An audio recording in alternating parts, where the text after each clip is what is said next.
الصينيه والكبده في الكوكوط ماشي في الكسكاس. يعني ما ديريش جوج خدمات، خدمه وحده كديريها في الكوكوط وتسدي عليه تيجي رائع ولذيذ وبنين، ومن بعد كتحمريه تيجي اكثر من ممتاز. اول حاجه كنسلقوا الكبده مع شويه الحامض والملحه وتنقطعوها طرفه صغار، وغادي نحاولوا نشحروها مع شويه البصله والزيت والثومه. وغادي نتبلوها بشويه الملحه والفلفل الاسود فقط. وغادي ناخذوا الشعريه الصينيه بعد ما نقعناها في الماء طايب غليان، غادي نقطعوها كيف ما كتشوفوا هي، والزيتون نقطعوه دوائر او نشريوه مقطع، وغادي نضيفوها على الكبده نحركوها مزيان. وغادي نضيفوا عليها هذه الخلطه اللي هي غادي نخلي لكم المقادير ديالها في صندوق الوصف اللي تبلنا فيها الدجاجه، هي نفسها اللي غادي نضيفوها على هذه الخلطه هذه باش تكون دائما نفس النكهات اللي كاينين في الوصفه ديالنا. كتشوفوا غادي نخليوها حتى تشحر مزيان، ومن بعد غادي نضيفوا عليها الشعريه الصينيه المقطعه ونحركوها مزيان ونخلطوا مزيان حتى تشرب هذيك النكهات كلها وتولي فيها واحد اللذه اللي رائعه ديال الكبده.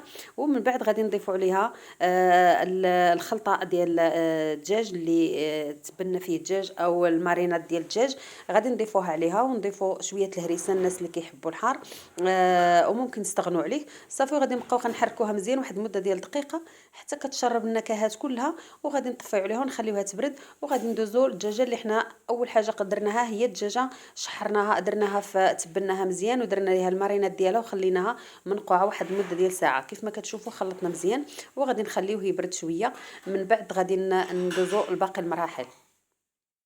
كيف ما كتشوفوا الدجاجه ديالنا حنا غادي ما نبخروهاش، غادي نديروها في الكوكوط.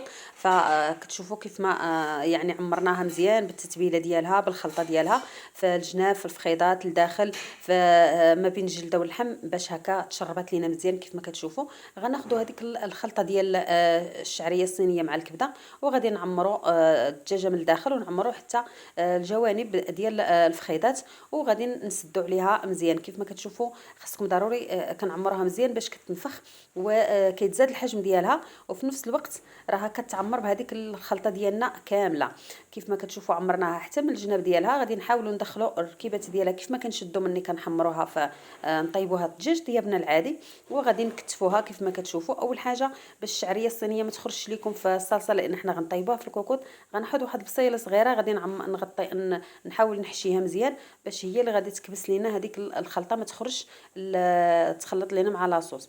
غادي الطنجره ديالنا غنحطوا فيها الدجاجه غادي نخليوها تشحر واحد شويه، من بعد غادي نتكوها هكا بالكوردون باش هكا كتدخلها طيب بسرعه وكتشرب لنا هذاك الماء اللي كاين فيها كله كيخرج. من بعد كنخليوها كطيب، من بعد غادي نضيفوا ليها شويه البصله مقطعه انا ما صورتهاش لكم، وغنخليها تشحر مزيان. وغادي نضيف عليها الماء كيف ما كنطيبوا الطياب العادي ديال الدجاج ديالنا، ونسد عليها ونخليها تطيب.